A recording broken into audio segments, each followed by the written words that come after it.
In this lecture segment, we are talking about Rococo art in 18th century Europe. We'll be focusing on a Rococo painting and a satirical work of art by an English artist. After Louis XIV's death in 1715, the nobility of France relaxed, and their life sentence that kept them in captivity at Versailles comes to an end. They return to their homes and develop a taste for works of art that do not have the rigidity and obsession with control that we saw in the French Baroque.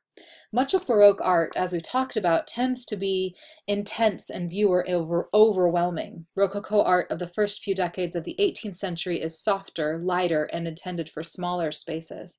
This style first emerged in interior design in Paris in around 1700, but it gradually became a style not just for furniture and decor, but also paintings.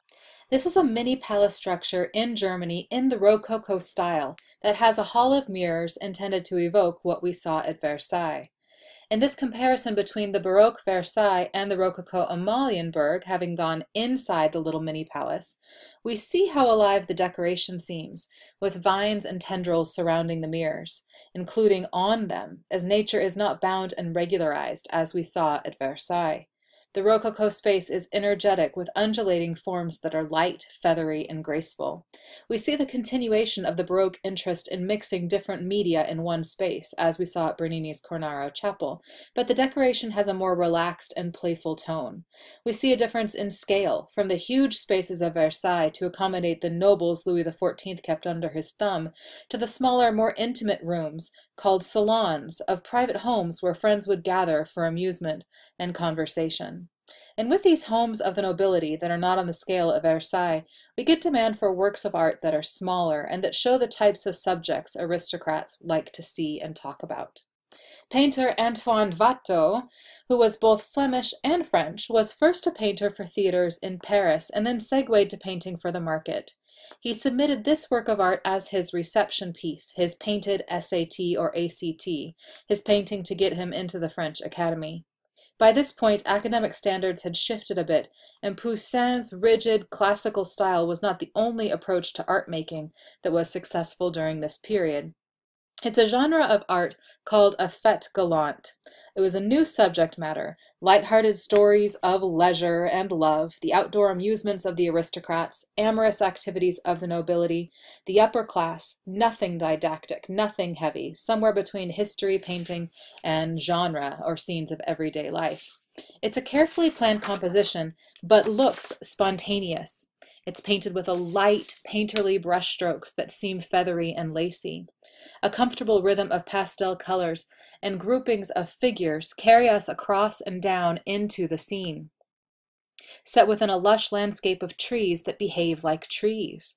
Amorous couples partner up and embrace, having come out to Cythera, a legendary island of love associated with Venus, to make offerings to a goddess to be successful in love. If we compare this to Poussin, we see Poussin's linear application of paint, his hidden brushstrokes, versus the lightness and looseness of Watteau's brushstrokes. Poussin's regularized nature versus Watteau's soft, organic depiction of nature, still carefully planned but not frozen. We feel movement and activity, almost as if a gentle breeze is coming through the scene. As we talked about with Velázquez, a looser brushstroke makes for a more scintillating surface of the painting, and a greater sense of movement, which we see here. If you recall, when we talked about Venetian art in the Italian Renaissance, we discussed the debate between disegno, emphasizing contour and figure drawing, versus colore, emphasizing color over line. Poussin emphasized drawing over color in his work, while Watteau stresses color over contour. Watteau's approach to showing the amorous activities of the aristocracy using this soft, light style was popular for a time, until tastes shifted back to Poussin's classical aesthetic. Watteau was one of many artists who painted works about aristocratic love, works that celebrated elite lifestyles that often involved illicit love affairs. This genre of art was popular enough that it inspired satire from a British artist, William Hogarth.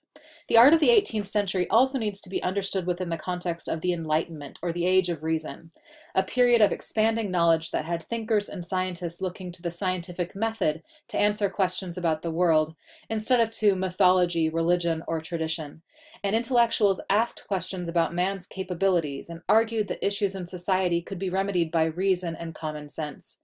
Hogarth's works of art are part of this context that critiqued the old ways, the aristocracy, helping people to see the matrix, to realize the actual nature of the world they live in. Hogarth's work is a bit like printed or painted Saturday Night Live. He created popular and affordable images, especially in prints, that satirized contemporary leaders and events. He painted a series of images telling a story, tracing a cast of characters through a narrative, and then had the paintings reproduced in engravings, which he sold. In his series, Marriage à la Mode, he tells the story of an arranged and unhappy marriage, to make a point about the absurdity of class structure in England and to reveal the immoral character of the upper crust of society. This is the first painting in the satirical series, which he reproduced in engravings to widen its audience and increase its profitability. He uses both the wealth of everyday detail we saw in Dutch art and the style of Rococo art. We have the depiction of lovely textures, a palette of colors consistent with Rococo paintings, and he depicts high-class subject matter with rich folks in a well-appointed interior. But we need to look deeper. We have a marriage being arranged between a wealthy man with no title, he's not a lord, and a nobleman who shows us his family lineage. He is a lord. The marriage is between the daughter of the man with no title, right here, and the son of the lord, right here. Outside the window above the head of the groom's father, we see a grand home being built, and learn that for while he has a title, he does not have enough money to complete this project. He is marrying his son off to the daughter from a family with money, but no title, so that he can use her dowry to support his self-indulgent lifestyle that has made him gouty. The wealthy merchant secures his family's entrance into the highest echelons of society by marrying off his daughter to the son of a lord, who is completely self-focused, admiring himself in a mirror. She's getting on rather well with the lawyer, but is not interacting with her prospective spouse. Hogarth, like Velázquez, even uses the paintings on the walls to express his intent, with the head of Medusa looking at an opulent 18th century aristocratic portrait and making a statement about beauty. They marry, and the rest of the scenes show us the sad satirical tale. They both have affairs, they both get syphilis, as does their child, and the whole saga ends with the husband murdering the lawyer she was having an affair with. She dies, and their child is left without parents. Hogarth astutely uses the elegant, soft, pleasant style of works of art made to please the aristocracy, with figures wearing the latest fashions, as we also see in Watteau's work, and he does this to critique the aristocracy, indicting them for their immorality and their obsession with status at the expense of all else. The two works we've looked at from the 18th century show us two sides of European art: the art that celebrated the frivolous pastimes of the nobility, and the art that moralized and visually railed against the general amoral character of the upper crust of society in Europe. Enlightenment thought fostered the type of environment that welcomed Hogarth's satire, while also encouraging a spirit of revolution, as we will see.